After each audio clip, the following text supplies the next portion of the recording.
오늘 함께 보실 하나님의 말씀은 신약성경 누가복음 4장 18절입니다. 18절, 19절. 신약성경 누가복음 4장 18절, 19절입니다.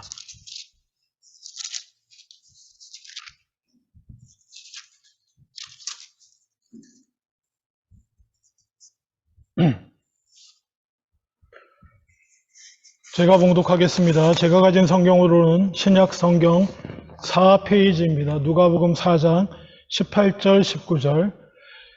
주의 성령이 내게 임하셨으니 이는 가난한 자에게 복음을 전하게 하시려고 내게 기름을 부으시고 나를 보내사 포로된 자에게 자유를, 눈먼 자에게 다시 보게 함을 전파하며 눌린 자를 자유롭게 하고 주의 은혜의 해를 전파하게 하려 하심이라. 아멘. 예, 오늘은 아니고요. 내일은 무슨 날입니까? 혹시 기억하십니까? 내일 한국에 있으면 꼬박꼬박 챙기게 되는 날인데 이렇게 이민 생활하다 보면 잘 잊어버리게 됩니다. 내일은 한국은 오늘이겠네요. 8월 15일이고요. 국가적으로 뭐로 지킵니까? 광복절로 지킵니다. 광복절로. 그래서 한국 교회는 많은 교단들이 광복주일 기념 예배로 드리기도 합니다. 근데 이제 이민교회에서도 그러기도 합니다만은 이렇게 좀 한국 교회처럼 꼬박꼬박 챙기게 되지는 않는 것 같아요. 저도 따로 뭐 이렇게 광복주일 예배 이렇게 드리지는 않습니다만은 우리가 그래도 기억하고 또 하나님의 은혜로 기억하고 생각하고 감사할 거리가 있는 날이 광복절이지 않나. 그래서 우리가 가능한 한 또 이렇게 기억하고 기념하면서 말씀 나눌 수 있기를 원합니다. 여러분 혹시 8월 15일이 광복절인 건 아실 텐데요. 이 날은 어떤 날을 기념하는 날인지 아십니까? 당연히 일제 억압 가운데 해방된 날을 기념하는 거 아닌가? 네, 맞습니다. 근데 여러분, 이 날은 사실 두 가지 날을 기념하는 날입니다. 한 가지 날이 아니라 두 8월 15일을 기념합니다. 그 하나는 1945년 8월 15일이고요. 다른 하나는 1948년 8월 15일을 기념합니다. 혹시 알고 계셨나요? 전 이번에 찾아보다가 알게 됐는데 이 8월 15일이 두 가지를 다 기념하더라고요. 1945년 8월 15일은 어떤 날을 말합니까? 그야말로 일제의 지배하에서 해방된 날이 45년 8월 15일입니다. 해방된 날을 기념하는 8월 15일입니다. 그렇다면 1948년 8월 15일은 무엇입니까? 혹시 무슨 날인지 알고 계십니까? 한국 떠난 지 꽤 됐지만 대한민국 정부 수립일입니다. 이 날은 대한민국 정부 수립일인데요. 다른 말로는 정확히 말하면 광복을 한 날이 1948년 8월 15일로 칩니다. 1945년 8월 15일은 해방된 날이고요. 그리고 광복, 빛을 찾은 날, 빛을 회복하다, 빛광자, 회복할 복자, 광복의 날은 대한민국 정부 수립일인 1948년 8월 15일입니다. 이를 그렇게 기념합니다. 그래서 8월 15일 광복절은 사실 해방된 날과 광복한 날을 함께 기념하는 날입니다. 그럼 그 중간은 뭐였냐? 여러분 아시다시피 미군정 기간이었습니다. 일제로부터 해방되었지만 신탁 통치인가요? 미군이 들어와서 했던 거고, 그리고 우리 손으로 우리 정부가 비로소 세워진 날 48년 8월 15일까지, 그리고 그 15일이 진정한 의미의 광복의 날이라는 것입니다. 신앙적인 의미에서도 이 해방이란 단어와 광복이란 단어는 참 중요합니다. 약간 그 급진적인 쪽에서 해방이란 단어를 많이 쓰기 때문에 저희 같은 보수적인 신앙을 가진 사람들은 좀 해방이란 단어를 약간 어느 순간에서 여러분 잘 못 느끼실 수 있습니다만은 저 같은 목사나 신학 공부하는 입장에서는 해방이라는 단어를 잘 쉽게 안 쓰게 되는 경우가 많이 있습니다. 많이 있고. 그런데 제 어릴 때만 해도 주일학교에서 해방되었네, 해방되었네, 죄와 사망의 법에서 이런 찬양 부르면서 주일학교 생활했거든요. 안 불러보셨나요? 부산에서만 부르는 건가요? 주일학교 때. 해방이라는 단어 너무 잘 썼습니다. 그리고 성경에서도 로마서 8장 2절 후반부에 이는 그리스도 예수 안에 있는 생명의 성령의 법이 죄와 사망의 법에서 너를 해방하였음이니라. 너무나 구원에 있어서 중요한 단어로 해방이라는 단어를 쓰고 있습니다. 우리도 자주자주 쓰면 좋겠다는 생각이 듭니다. 해방과 광복이 아주 중요한 의미를 갖습니다. 우리 신앙에 있어서. 그것 기억하시고 오늘 본문으로 돌아가 보기를 원합니다. 오늘 본문은 너무나 유명한 본문이고 제가 누가복음 강의하면서도 이렇게 한 번은 다뤘던 본문입니다만은 기억을 되살리시고 오늘 본문을 다시 한번 차근차근히 살펴볼 수 있기를 원합니다. 성경 보십시오. 누가복음 4장입니다. 18절 첫 부분 이렇게 시작합니다. 주의 성령이 내게 임하셨으니 이는 가난한 자에게 복음을 전하게 하시려고 내게 기름을 부으시고 이렇게 시작하고 있습니다. 근데 아시다시피 이 본문 말씀은 예수님께서 처음으로 자기 고향의 회당에 들어가셔서 한 성인 남자로서의 권리를 행사하신 겁니다. 기억나시죠? 회당 예배는 어떻게 드린다고 했습니까? 그 주일마다 안식일마다 정해놓은 성경 구절이 있습니다. 쭉 구약 성경을 읽는데 정해놓은 구절을 그날에 해당하는 것을 이렇게 큰 성경 두루마리가 있어요. 갖다가 펼쳐놓고 그 회당 담당하는 바리새인이나 이런 사람들이 서기관들이 읽습니다. 읽고 뭐라고 한다고요?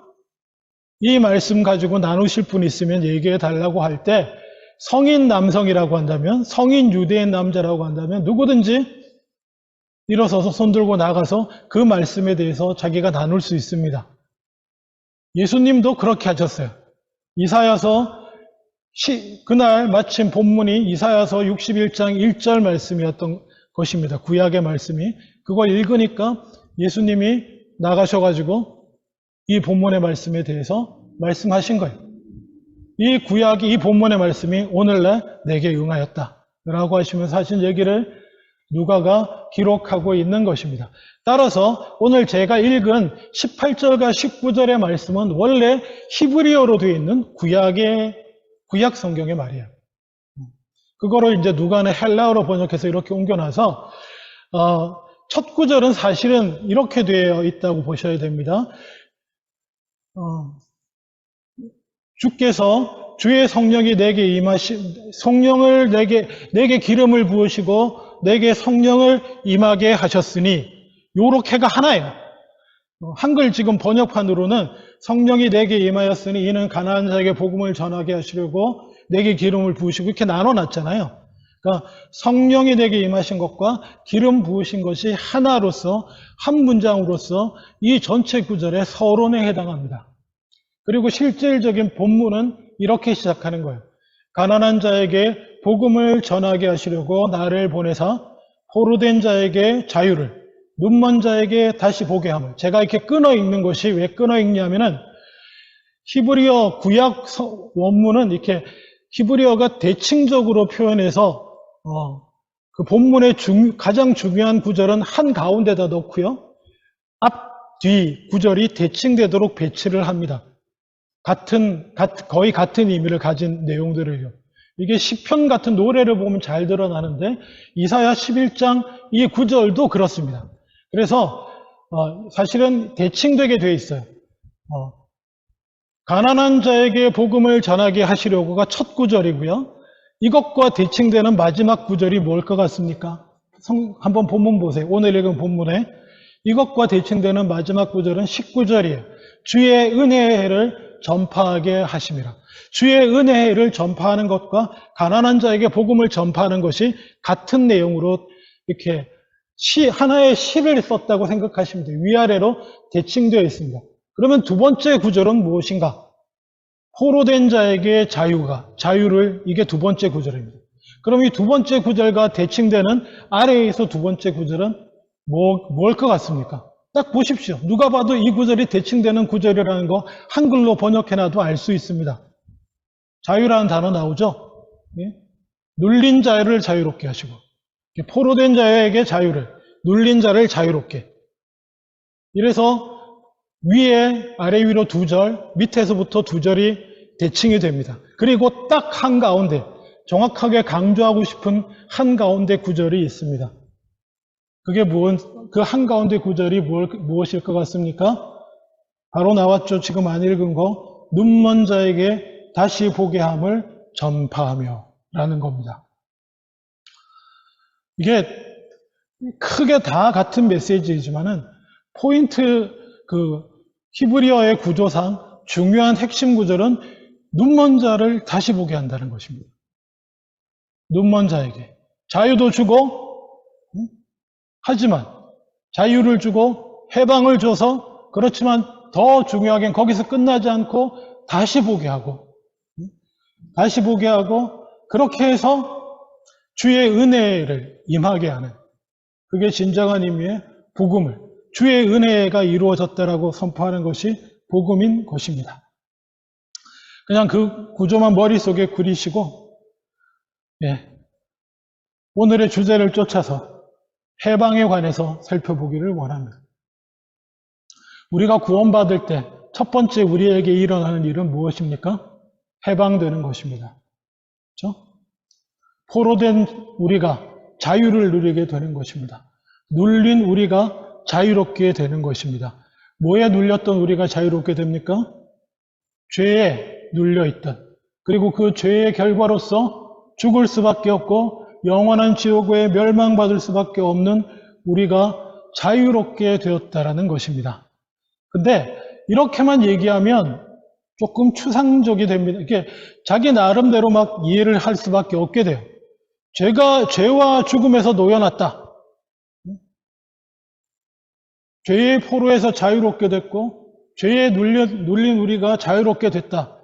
이 얘기를 잘못 오해하면 어떻게 오해하게 되느냐 하면은 마치 우리가 죄에서 놓여놨으니 우리는 더 이상 죄를 짓지 않게 되었다 이렇게 생각할 수 있습니다.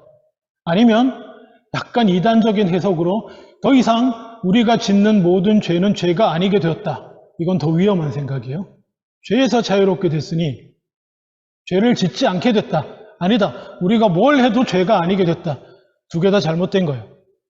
죄에서 자유롭게 됐다라는 의미는 뭐냐면 로마서 8장 1절에 나오는 대로 그러므로 이제 그리스도 예수 안에 있는 자에게는 결코 정죄함이 없나니 죄에서 자유롭게 됐다는 뜻은 정죄함이 없게 됐다는 것입니다. 죄를 안 짓게 됐다는 뜻도 아니고요. 우리가 무슨 행동을 저질러도 죄가 아니게 됐다는 뜻도 아니고요. 우리는 여전히 죄를 지을 수 있지만 예수 안에 있으면 그 죄가 죄로서 판단되지 않는다는 것입니다. 그러니까 법적인 용어인데요. 유죄 판결을 받지 않는다는 거예요. 어떤 사람이 범죄를 했는데 유죄 판결이 안 났으면 그 사람이 죄를 지은 겁니까? 안 지은 겁니까? 하나님 앞에서 죄 지은 거 맞죠? 유죄 판결을 받지 않았다는 건 뭡니까?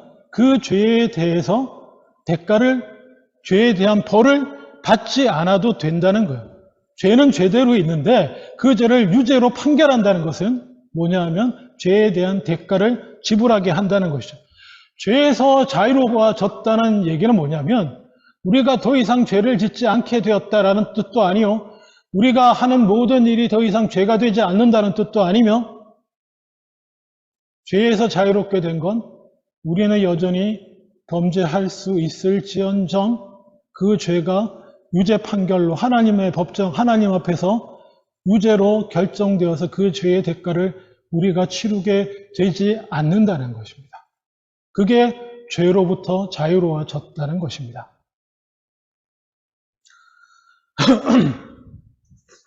그래서 사실 제가 방금 읽은 로마서 8장 바로 앞에 로마서 7장 21절 이하 후반부에 바울의 이 통렬한 고백이 있거든요. 제가 읽어드릴게요.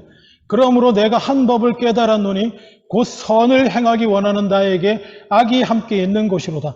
내 속사람으로는 하나님의 법을 즐거워하되 내 지체 속에서 한 다른 법이 내 마음의 법과 싸워 이겨 내 지체 속에 있는 죄의 법으로 나를 사로잡는 것을 보는도다. 오호라 나는 공고한 사람이로다. 이 사망의 몸에서 누가 나를 건져내랴. 이렇게 한탄하는 거예요, 바울이. 나는 여전히 주의 말씀을 따르고 주의 말씀을 지키고 살고 싶지만은 또 다른 내 안의 죄의 유혹이 나를 사로잡아 실패하게 만드는데 누가 나를 건져낼 수 있으랴라고 할 때, 그리고 나서 그 다음 구절이 제가 방금 읽은 로마서 8장 1절이에요. 그러므로 이제 그러나 이제 정확히 말하면 예수 안에 있는 자에게는 정죄함이 없다. 비록 내가 이렇게 때때로 하나님 말씀에 순종하고 싶지만 걸려 넘어지고 범죄하고 해도 내가 예수를 믿고 있는 내에게는 정죄함이 없고 그 죄의 대가를 내가 치르지 않아도 된다는 것입니다. 이게 죄로부터 자유로워진 것입니다. 아멘? 당연한 얘기지만 그러니까 마음대로 범죄하셔도 됩니까? 안 됩니까? 안 되죠. 그렇다고 해서 죄가 아닌 게 아닙니다. 죄는 죄예요.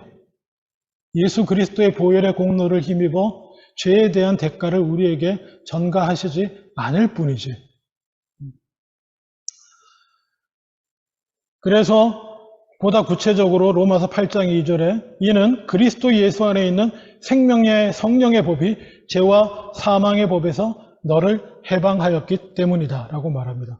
죄와 사망의 법, 이건 너무 간단한 겁니다. 범죄에는 반드시 대가가 따르고 죄를 지으면 죽어야 합니다. 하나님의 계명을 어기면 그냥 죽어야 됩니다. 아시죠? 십계명 중에 어느 하나가 더 중하고 약한 게 없어요. 하나님의 계명 중에는 어느 하나라도 어기면 그냥 계명을 다 어긴 게 되고 어긴 자는 죽는 것입니다. 그게 죄와 사망의 법인데 거기서 해방된 거예요. 아멘? 죄를 안 짓게 되었다가 아닙니다. 죄를 지을 수 없게 된 것도 아니고 그래서 생명의 성령의 법으로 바뀌었다. 영생이 약속되고 믿음으로 어떤 가운데서도 믿음 붙들고 있으면 영원한 생명이 약속되어져 있고 성령의 은혜로 순종하며 살아가는 그 은혜를 받아 누리게 되었다는 것입니다. 이것이 해방의 의미입니다. 해방되었는데 죄의 두려움, 죄에 대한 벌의 두려움, 그 억눌림에서도 해방된 거예요, 여러분. 기쁘지 않으십니까? 별로 기쁘지 않으신가? 느낌이 잘 안 오시는 모양이신데, 예, 그렇습니다. 기억하세요. 더 이상 혹시 내가 범죄하고 정말 세상 사람들이 다 욕하는 죽을 죄를 졌어도 예수 그리스도의 은혜를 의지하는 자는 세상 법정이 사형 판결을 내린다고 할지라도 하나님께서는 유죄 판결을 내리시지 않고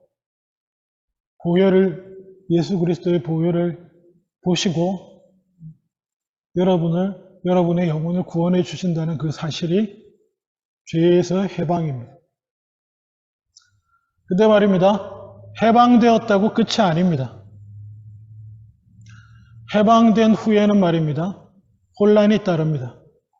잠깐 우리 역사 얘기를 하자면 일제로부터 해방된 1945년 8월 15일 모든 사람들이 쏟아져 나왔습니다. 일본 천황이 황복 방송을 하고 나서.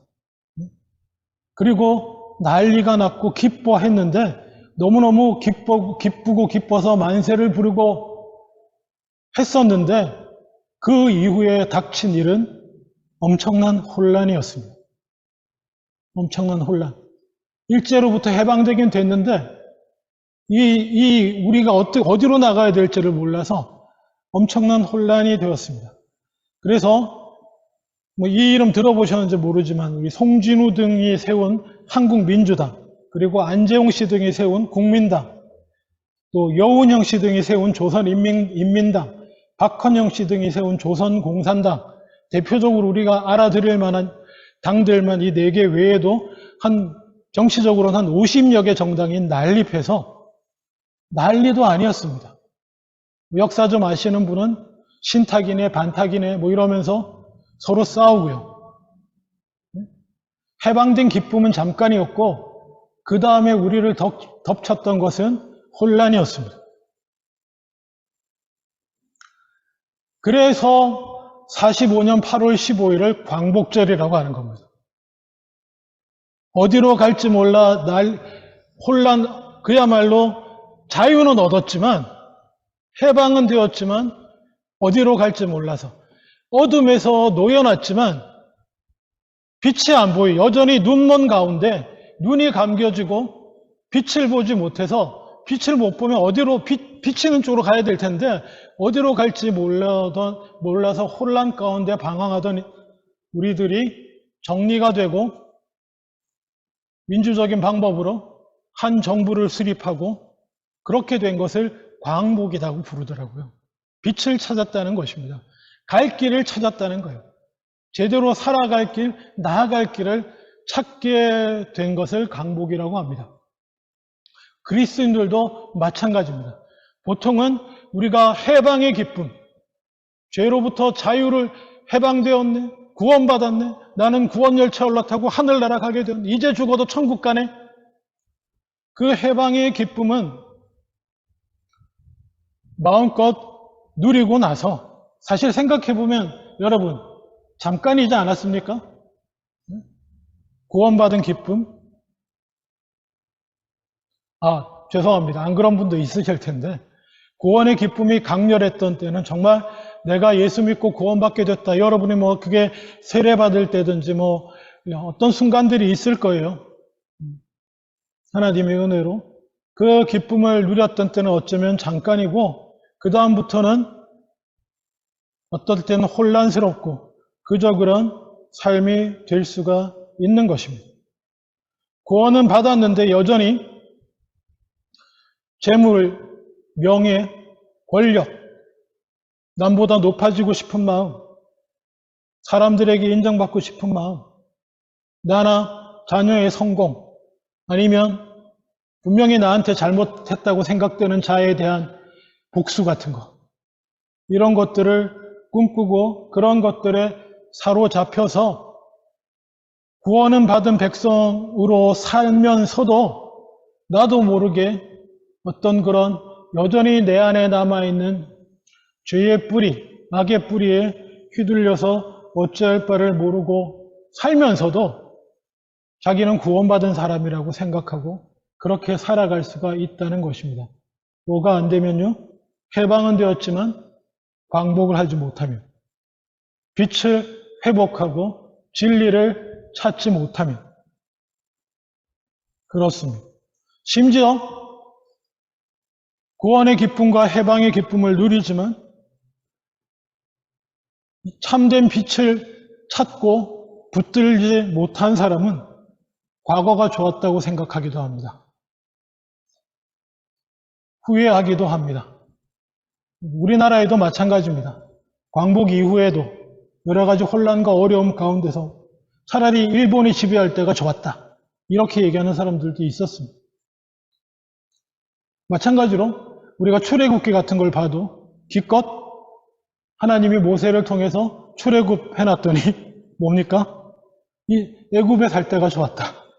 이러는 사람들이 생겨나게 되는 겁니다. 왜냐? 해방은 되었지만 광복하지 못한 사람들의 삶이 그렇게 되는 것입니다. 그러면 빛이 무엇입니까? 요한복음 8장 12절에 예수께서 또 일러 가라사대 나는 세상의 빛이니 나를 따르는 자는 어두움에 다니지 아니하고 생명의 빛을 얻으리라. 아멘.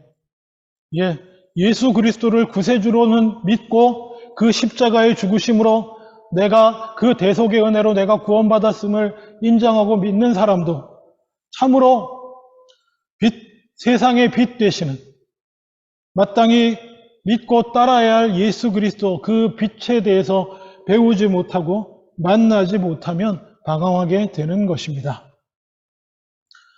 예수님이 자신을 빛으로 말씀하셨는데 더 구체적으로는 빛이 무엇입니까?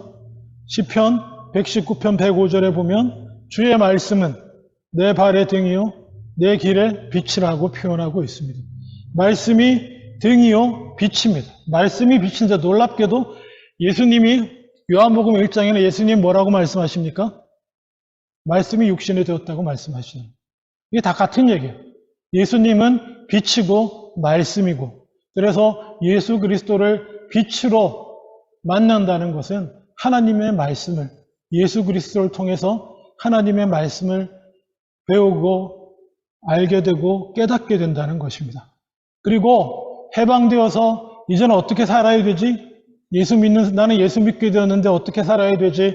라고 하는 사람들은 바로 빛 대신 주님의 말씀을 붙들고 따르며 살아가야 되는 줄로 믿습니다. 그 두 가지가 완성이에요. 해방만 되고 끝나면 안 됩니다. 광복을 이루어야 되는 줄로 믿습니다. 특히 감사한 것은 하나님의 말씀은 발의 등이 되고 길의 빛이 된다는 것입니다.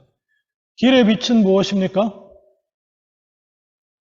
먼 거리를, 내 인생의 방향을 말해주는 것입니다. 내가 앞으로 나아가야 할 길을 비춰주는 것입니다. 길의 빛이란 그런 의미를 갖습니다.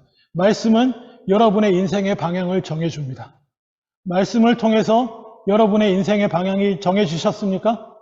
남은 인생을 어떤 방향으로 살아야 될지를 하나님의 말씀 가운데 결정하실 수 있기를 원합니다. 근데 사실은 이건 되게 명백한 것 중에 하나예요.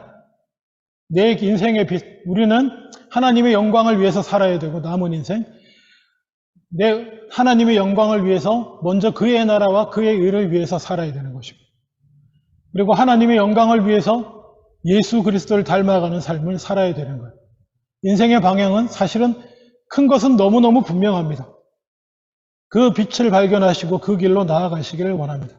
그렇다면 두 번째는 발의 등입니다. 길의 빛만 있어도 곤란합니다.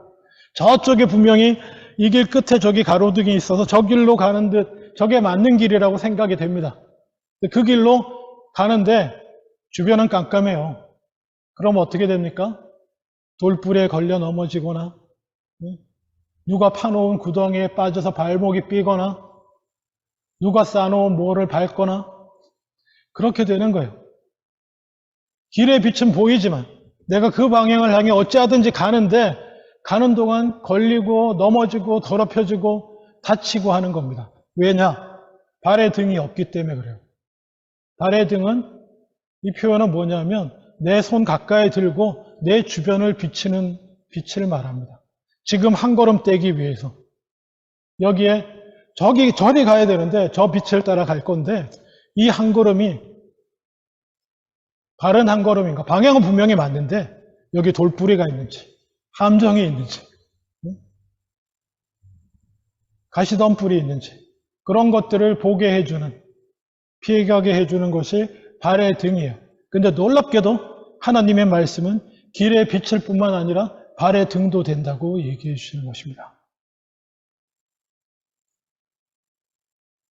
하나님의 말씀을 쫓아서, 이게 길의 빛보다 발의 등이 더 힘든 것 같아요. 방향은 너무나도 분명한데, 여러분, 발의 등이 되는 말씀을 누리실 수 있도록 날마다 말씀을 묵상하고 잘 훈련되실 수 있기를 주님의 이름으로 축원합니다. 이게 참 어려워요. 왜냐하면 우리는 여전히 아까 바울의 그 부르짖는 고백처럼 내 마음은 하나님의 말씀을 좋아하지만 나를 끌어 넘어뜨리는 것이 항상 있기 때문에 순간순간 한 걸음 내디딜 때마다 그러한 유혹으로 잘못된 판단을 하고 착각을 하고 그럴 수 있기 때문에 쉽지 않습니다. 조심하실 수 있기를 원합니다. 그 말씀밖에 못 드리겠네요. 더구나 내 안의 연약함 뿐만 아니라 심지어 여전히 나를 집어삼키려고 하는 어둠이 주위에 있습니다. 베드로전서 5장 8절, 사탄 마귀가 우는 사자와 같이 우리를 실족게 하려고 노리고 있어요. 이게 만만한 상황이 아닙니다, 여러분. 해방은 됐는데 그야말로 믿음으로 아무 대가 없이 죄로부터 자유를 얻었습니다. 그게 단 줄 알지만 그거는 사실은 쉬운 길이고 귀하고 값비싼 대가를 치른 길이지만 우리 입장에서는 쉬운 길인데 더 어려운 길이 눈앞에 있는 겁니다. 광복의 길. 빛을 따라 살아가는 인생. 근데 우리는 대체로 쉬운 것만 쏙 빼먹고 나머지는 그냥 삽니다. 해방만 누리고 광복의 길, 빛을 따라 길의 빛, 발의 등 그 말씀을 쫓아 살아가는 것은 힘드니까 쉽게 포기합니다. 그럴 수밖에요. 내 안에도 문제가 있고 내 밖에도 문제가 있으니 양쪽의 문제 가운데 그냥 쉽게 포기해요. 왜? 포기하고 설령 넘어지고 범죄해도 이제 더 이상 뭡니까? 정죄함이 없거든요.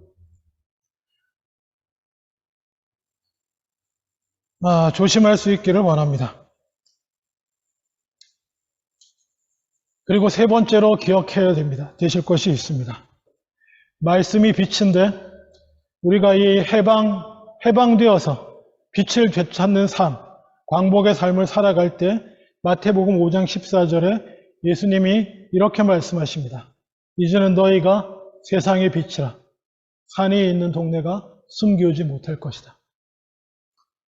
해방되었으면 광복해야 됩니다.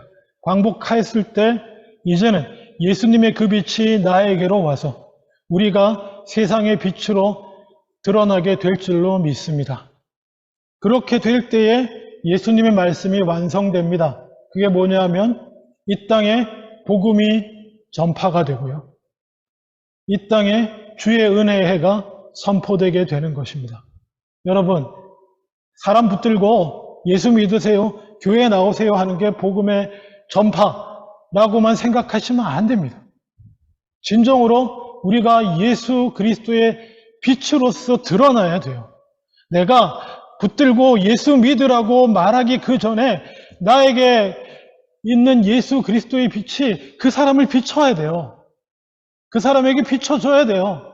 그래야 우리의 선포가 예수님께 나오십시오 라고 하는 선포가 의미가 있고 역사하게 되는 줄로 믿습니다.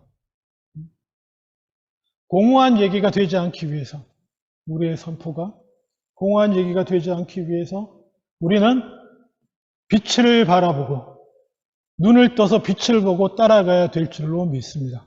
그래서 오늘의 본문의 핵심이 눈먼 자에게 다시 보게 하는 거예요. 예수님이 오셔서 하시는 그 전체 사역 중의 핵심은 우리가 해방되고 빛을 보는 것입니다. 빛을 봐서 빛을 따라 살면서 우리가 빛이 되는 거예요. 그럴 때 주의 은혜의 해가 이 땅에 실현이 됩니다. 마지막으로 주의 은혜의 해라는 것에 대해서만 나누고 마치기를 원합니다. 주의 은혜의 해는 역시 이 원래 원문은 어디라고 했죠? 구약, 이사야서 61장의 본문을 인용한 겁니다. 그런 의미로 이 주의 은혜의 해라는 것이 구약적인 의미에서 어떤 것인지 알아봐야 됩니다. 그것은 레위기 25장 8절 이하에 나오는 내용입니다. 구약적인 의미에서 주의 은혜의 해라는 것은 희년을 말합니다. 희년이 무엇입니까? 옛날에 말씀드린 거 기억해 보십시오. 49년째 해를 말합니다. 7번의 안식년이 지난 해, 49년째 안식년을 희년이라고 합니다. 그 희년이 어떤 해입니까? 모든 것이 제자리를 찾는 해입니다. 구체적으로는 가나안 땅을 주실 때 지파별로 땅을 골고루 나눠주셨어요. 하나님께서. 너희는 이걸로 먹고 살고 지파별로 이 나눠 가진 땅은 누구에게도 넘어가면 안 된다. 너희의 삶의 기반이다. 나눠주셨는데 인간사라, 세상사라고 하는 것이 살아가다 보면 먹고 살고 경제활동 하다 보면 어떤 일들이 벌어집니까? 흉년이 들고 먹고 살 게 없어지면 어떻게 합니까? 하나님이 절대로 팔지 말라고 한 땅이라도 팔아야 됩니다. 그렇게 땅을 팔고 하나님 말씀도 어기고 또 사는 사람도 사고 온갖 일들이 벌어지게 됩니다. 그래서 어떤 사람은 이제 하나님이 원래 내게 주셨던 땅이 한평 내 혼자 설 자리만큼도 안 남게 되는 사람들이 있습니다. 그러면 떠돌게 되고 종이 됩니다. 노예가 됩니다. 하나님께서 같은 하나님의 백성을 결코 종 삼지 말라고 하셨음에도 불구하고 그들은 종이 될 수밖에 없어요. 그렇게 얽히고 설키고 합니다.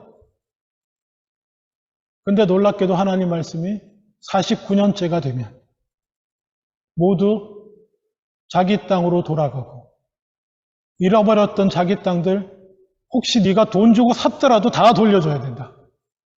모든 것이 원래 내가 정했던 제자리로 돌아가게 하라고 하는 것이, 그리고 설령 네가 같은 하나님의 백성을 종 삼았더라도 비싼 돈을 내고 종을 삼았더라도 놓아줘야 된다. 전적으로. 잘못된 거니까 그거는. 그게 희년이에요.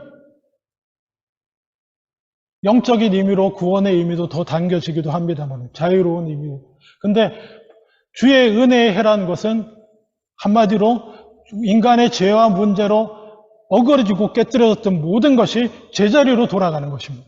원래 하나님이 창조하신 모습 그대로 돌아가는 것입니다. 제가 늘 쓰기 좋아하는 중요한 개념으로 말하면 원래 하나님이 만들어졌던 그대로 하나님 나라가 회복되는 것을 말합니다. 말씀을 맺습니다. 예수님은 복음을 선포해서 우리로 해방되게 하시고 광복되게 하셔서 주의 은혜가 이 땅에 이루어지게 하시는 것을 사명으로 삼고 이 땅에 오신 분이 예수님입니다. 그래서 그의 첫 번째 해당 설교에서 이 말씀으로 내가 왜 이 땅에 왔는지를 선포하셨고 우리에게 보여주셨습니다. 말씀을 맺기를 원합니다. 여러분 이미 죄와 죽음에서 해방되셨습니까? 빛을 찾으십시오. 이미 눈이 뜨이고 빛을 찾으셨습니까? 그 빛을 따라 살아가실 수 있기를 원합니다. 길의 빛, 발의 등 되시는 말씀의 빛을 쫓아 살아감으로 주의 은혜의 해가 예수님께로부터 시작된 그 하나님 나라의 복음이 이 땅에서 이루어져 가는 것들을 우리 인생 가운데 보실 수 있는 저 여러분 다 되실 수 있기를 주님의 이름으로 축원합니다. 기도하겠습니다. 아버지 하나님, 이 광복절을 앞에 두고 우리의 영적인 해방과 광복에 대해서 살펴보았습니다. 해방의 기쁨만, 영적으로 구원의 기쁨만 누리며 살 뿐만 아니라 힘들고 어려워도 안팎으로 죄악의 어려움이 우리를 힘들게 해도 빛을 따라 살아가려는 노력, 광복의 노력, 그치지 않는 우리들 다 되게 하여 주시옵소서. 감사드리고 예수님 이름으로 기도합니다. 아멘.